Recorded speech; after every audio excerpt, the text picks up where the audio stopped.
Well, hello there. I hope you are doing just well and swell. I want to come to you today regarding my favorite team, the Eagles. If you've been watching me for even just a little while, you probably already know that my favorite team is the Philadelphia Eagles. I'm not someone who just jumped on the bandwagon recently. I've been an Eagles fan for many years, including many down years. But we're on the up and up. The 10-1 Eagles this week, however, are hosting the 8-3 San Francisco 49ers, and we are hosting the San Francisco 49ers at home. We boast the very best record in the NFL. We are home, and yet we're home underdogs. Well, I just want to remind you just a few different things, that the Eagles are the reigning NFC champions after the blowout win over the 49ers in last year's NFC title game. And that, my friends, was something that has soured on San Francisco. They have been making a whole lot of noise. And you know that we can't have that here. We can't have all that noise. Listen, the current accomplishments of the Eagles, the 10-1 record, they have wins over playoff teams like the Vikings, Cowboys, Packers. They've beaten Kansas City Chiefs, Buffalo Bills, and yes, of course, we did on last year beat San Francisco, but yet still, we're not the favorites. That's weird. Well, usually home fields have the advantage, and somehow the San Francisco 49ers were able to jump ahead.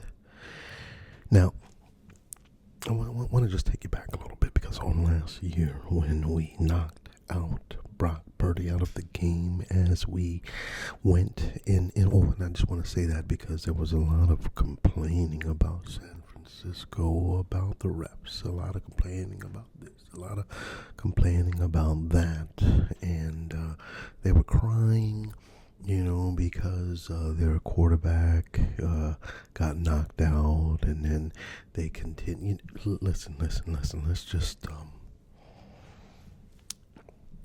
let me just say this.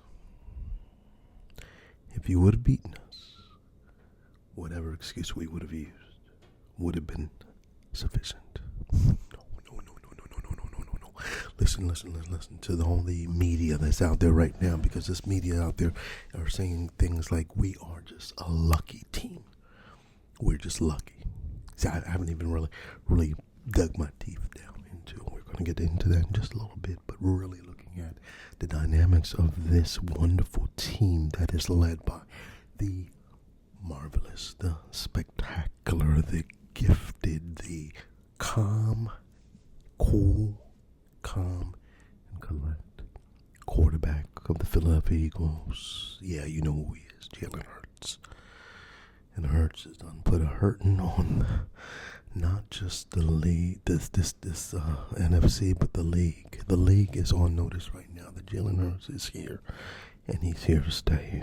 Well, as long as he can. We know how football is, but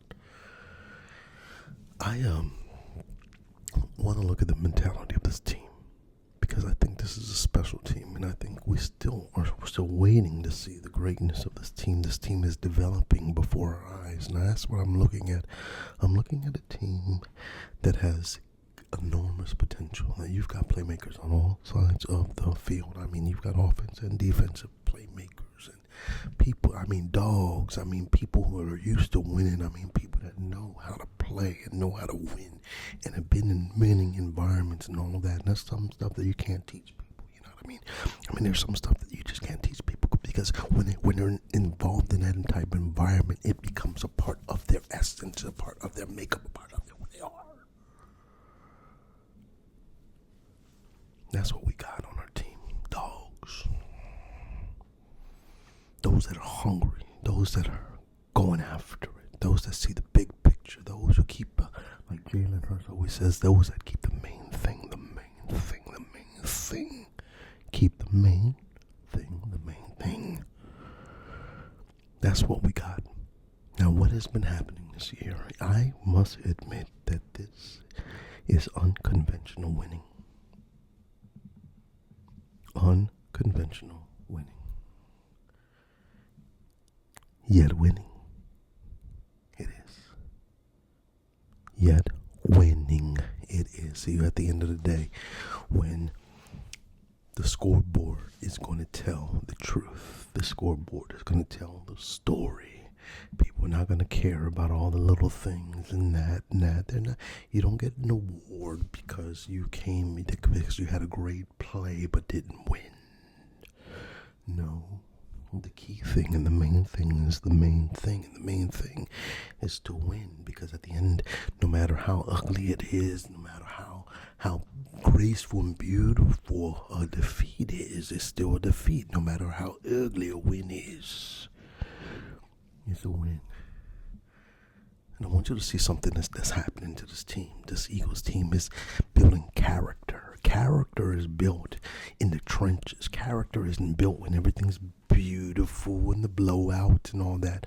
Right now, these guys are learning something about themselves, that they can always go a little deeper and dig a little deeper, dig a little deeper and dig a little deeper. That when adversity comes, that they can look it square in the eye and say, hey, look, I've been here before. We done seen these things before, and yet we've overcome. And see that what that does, that gives you the ability. See, I want to preach right now a little bit.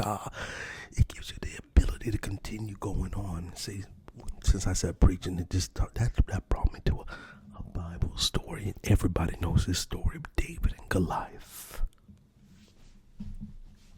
David and Goliath. Goliath didn't have a pretty win. Goliath's defeat was unconventional. Oh, I said Goliath. I'm sorry. David. David's victory. I did say Goliath's defeat. But anyway, you understand the story, right?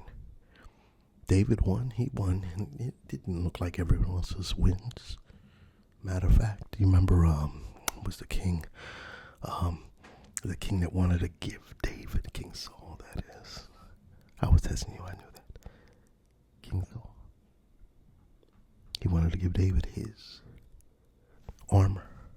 And David said, no, I can't use that armor. I'm not used to that. This is what I know, these stones in my hand and this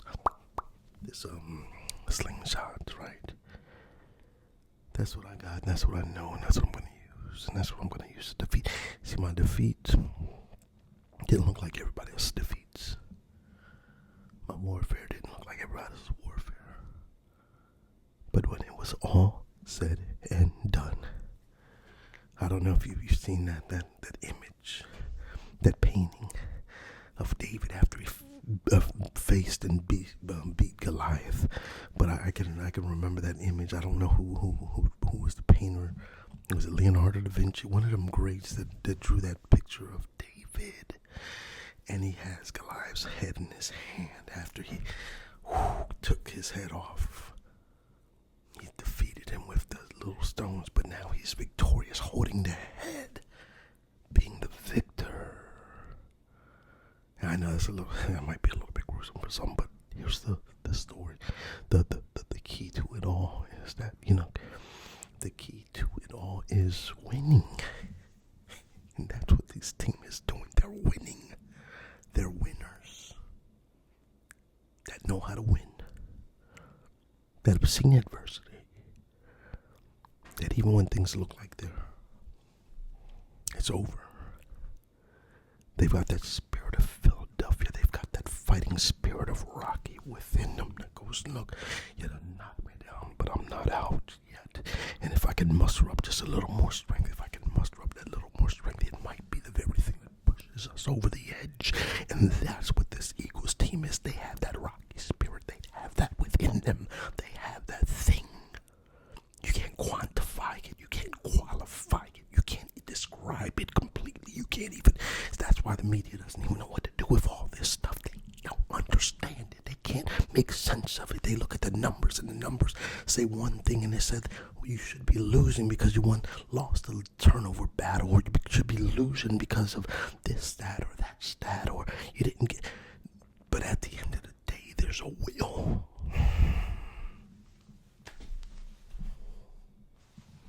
There's a will that's greater than the statistics.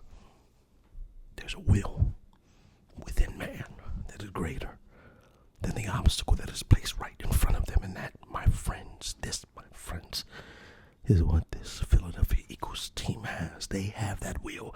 They have that fight. They have that. And it starts right there with their quarterback. My man, Jalen Hurts. Listen, if you're out there, if you ever can hear me, if you see me, if you could ever hear this or anything like that, listen. Mad respect to you. He went up. He felt and dealt with adversity, right? Before coming into the NFL, adversity. Entering the NFL, adversity. Do you remember when the Philadelphia Eagles picked him? I mean, Kevin Cobb looked like he was the second coming. He of Joe Montana. I mean, he looked like he was going to be the next one. And yet, we know what happened. We know what happened there. Oh, what did I? Carson Wentz. Yeah, Carson Wentz. They looked like he was going to be. I think that's what I said, right, Carson? But nevertheless, he looked like he was going to be the next one. But Jalen was picked, and it was a controversial pick. Why would you pick this guy? Why? And then he was on the bench, and then how are we going to use him? And then is he a runner? Is he a thrower? Can he read defenses? Can he do that? All the questions, all the obstacles were thrown his way, and he took all that in right there. And he's running off for MVP last year.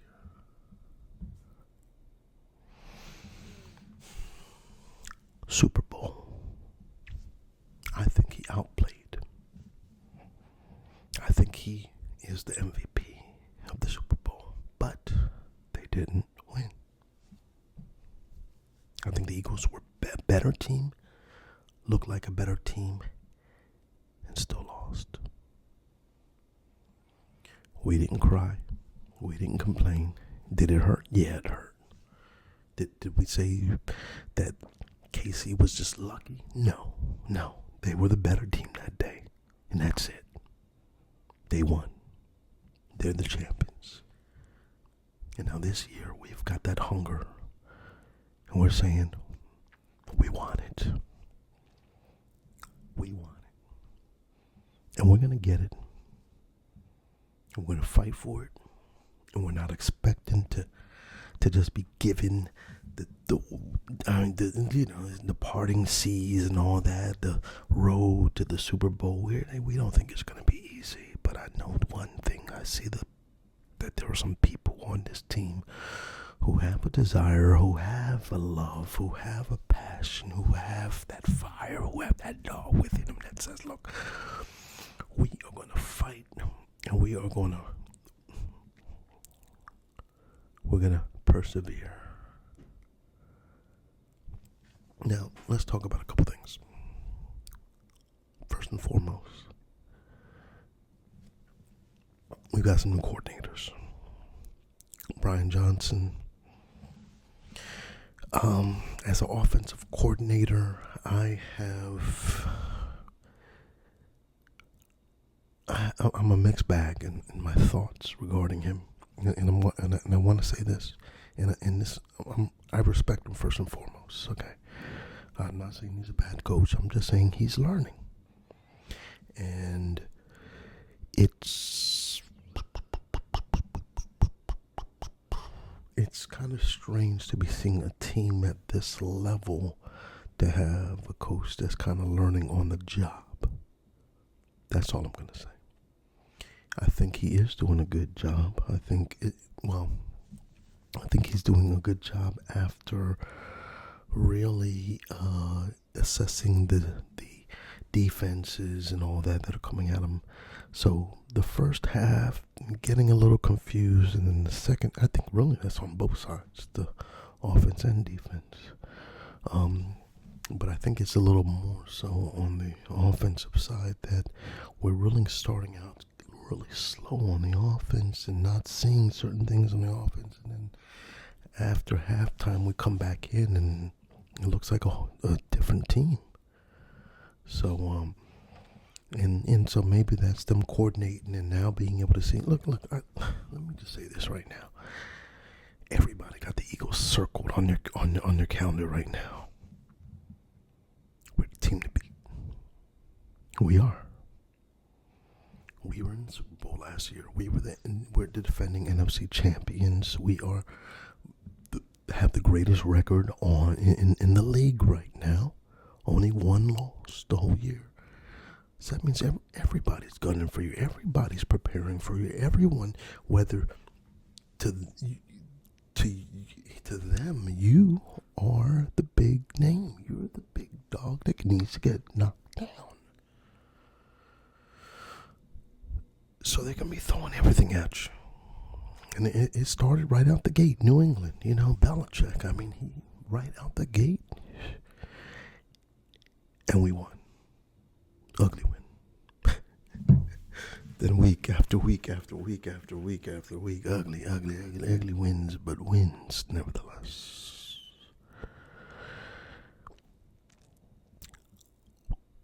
I want to add this one element also, that